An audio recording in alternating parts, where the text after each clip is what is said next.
Uncle Lee's words hung in the air, heavy with dread. A collective gasp rippled through the community as the weight of his statement sunk in. Is that true? Then aren't we done for? Someone cried out, the fear palpable in their voice. The idea of fighting against the government, a seemingly insurmountable force, sent shivers down their spines. Hang Fei, lost in thought, muttered to himself, a war is commencing? I think I had heard about this before in my previous life. The air crackled with anxiety and uncertainty. Just as despair threatened to consume them, Mr. Perfect's avatar flickered to life on the community screen, his calm demeanor a beacon of hope in the storm. If Uncle Lou's guess is really true, then we really have to start taking measures to save ourselves, he declared, his voice steady and reassuring.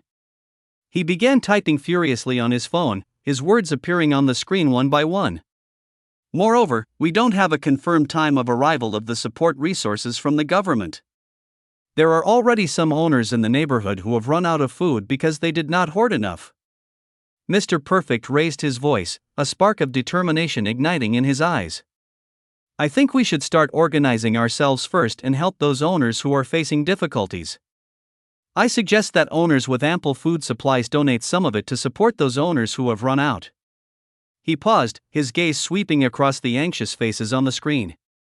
Starting with me. I will donate half of my food supplies.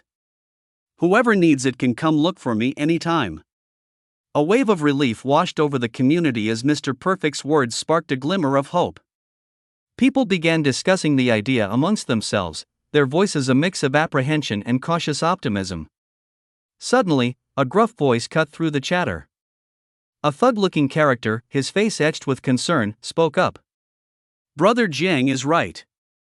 Everyone in our neighborhood should help each other out. Li Hyane, bundled in thick clothes, stood nearby, her face contorted in anger at the suggestion. The thug-looking character, oblivious to her displeasure, continued, we can't just let those families starve in such cold weather. Count me in on the donation. He turned to Li Hyane, his gaze unwavering. Will you be donating too?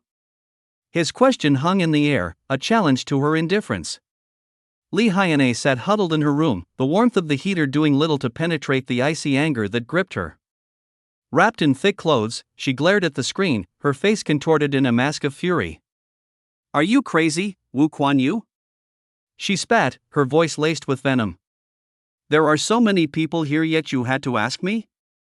Her mind raced, fueled by a potent mix of resentment and paranoia. Is it because I rejected you before? She hissed, the memory of their past encounter fueling her rage. Feigning a fragile innocence, she forced a trembling smile. I am really sorry, but I don't have any spare food supplies at home. Her words, dripping with insincerity, were met with a chorus of agreement from her loyal followers. Huina doesn't even have enough for herself. Why don't you ask someone else? They shouted, their voices echoing Li Hyane's carefully crafted narrative. Wu Kuan-yu, taken aback by her outburst, stammered, I didn't know that. I was just hoping that all of us neighbors would unite and help each other out. His voice, laced with disappointment, carried a hint of accusation. If we can't guarantee true unity among ourselves, I won't be donating. He declared, his words hanging heavy in the virtual air. The community, fractured by Li Hyane's calculated manipulation, teetered on the brink of collapse. But amidst the discord, glimmers of hope emerged. A few brave souls, their avatars stepping forward, offered their support. Regarding the donation, count me in, one declared. Another chimed in, count me in too. I have medicine. Come find me if you need any. The spirit of generosity, though fragile, refused to be extinguished. Do you need clothes? Mr. Perfect, ever the pragmatist, seized the opportunity to restore order.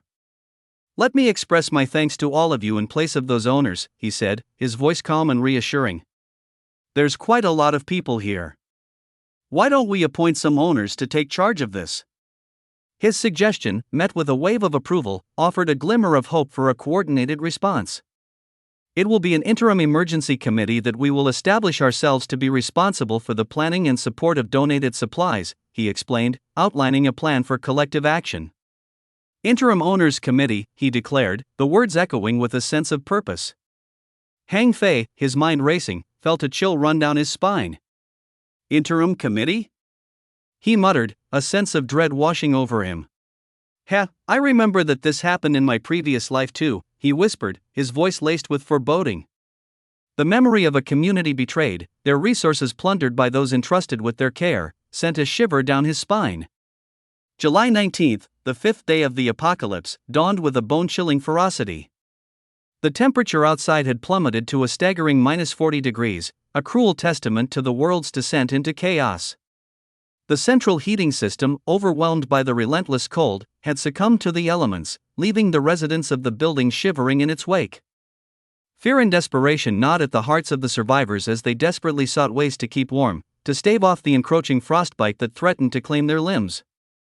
Hang Fei, however, remained blissfully oblivious to the mounting crisis. Cocooned in his heated room, he was lost in the flickering glow of his television screen, his mind consumed by the escapism of a survival show. The show's depiction of a zombie horde, however, sparked a flicker of unease within him. It's the same as my previous life, he muttered, a shiver running down his spine. The situation will only continue to get worse. His contemplation was abruptly shattered by the insistent ringing of his phone. He picked it up, his voice laced with annoyance. Hello, is this Mr. Han Feng, the owner of 18,012? A gruff voice boomed from the other end. I am the person in charge of Block 8. We will be heading down to clear the roads in 20 minutes. After you are done, please head down to the basement car park to look for me to sign. Hang Fei's blood ran cold. The snow is so heavy outside, are you guys blind? He exclaimed, incredulous at the sheer recklessness of the request. Forget it, let's try not to have a fallout with the neighbors, he muttered to himself. I have to lower the possibility of them finding out my secret to the lowest. He reluctantly dragged himself away from the warmth of his sanctuary, his heart pounding with a mixture of dread and determination. Stepping outside, he was greeted by a scene of utter devastation. I have never seen snow piled up so high in my entire life. He gasped, his breath forming icy clouds in the frigid air. The path they had painstakingly cleared the day before was already buried under a fresh layer of snow, a testament to the relentless fury of the blizzard. One of the residents grumbled, his voice muffled by his thick scarf. Let's just push the door open first. Black hair brother, come give us a hand. A voice called out, shattering Hang Fei's momentary respite. He sighed, resigning himself to the inevitable. Okay, he mumbled, his voice barely audible above the howling wind.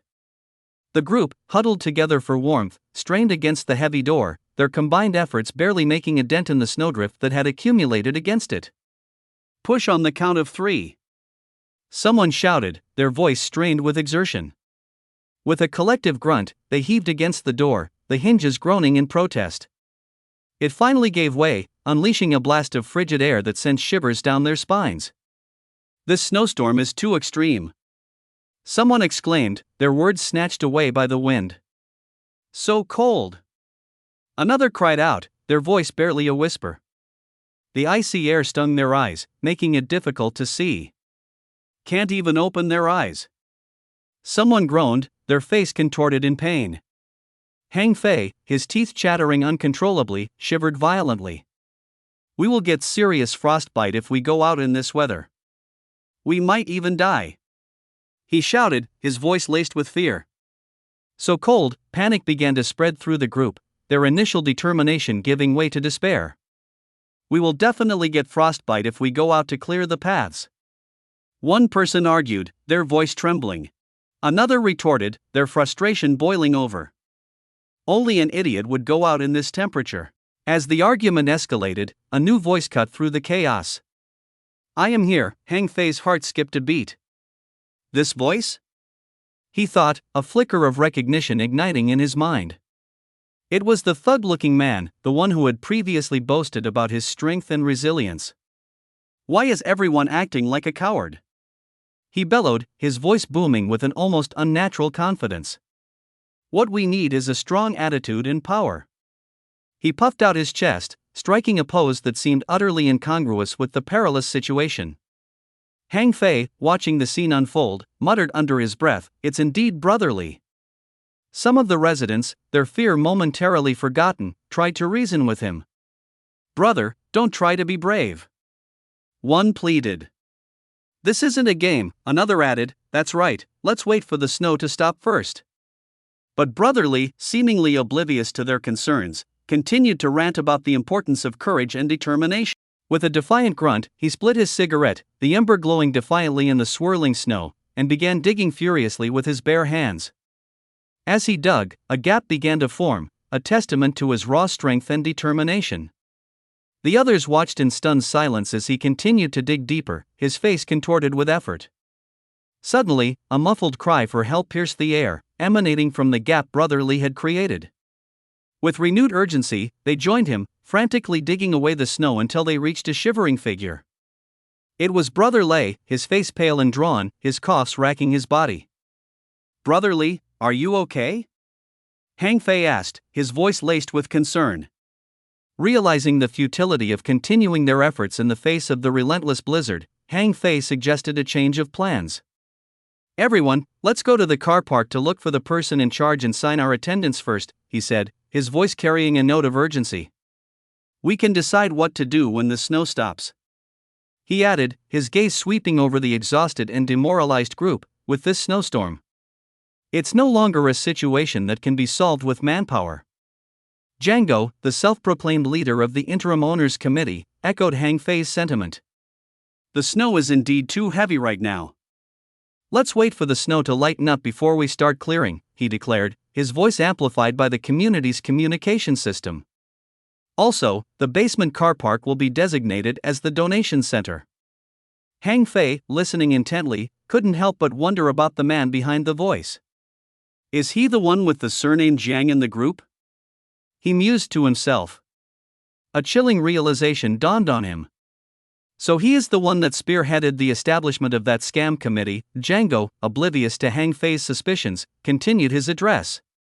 "Once again, thank you, everyone, for your support," he said, his voice dripping with false sincerity. "I really did not expect so many owners to be willing to donate their resources.